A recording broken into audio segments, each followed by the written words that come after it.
Following up tonight, an upstate boy awaiting a heart transplant who inspired so many last year is now inspiring more to take action. We first told you about Bennett last January when Make-A-Wish, South Carolina helped make his dream come true of becoming a police officer for a day. You could see some of that video in Malden when he got to join the department. It's a moment he and his family say they still think about and get joy from, thanks to all the love and support of their community.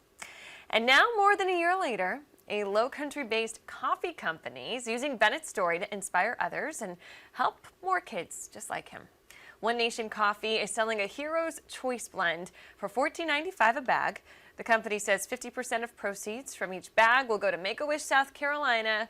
And Make-A-Wish says they are excited about this new campaign and partnership. You could purchase a bag of the coffee at OneNation's website.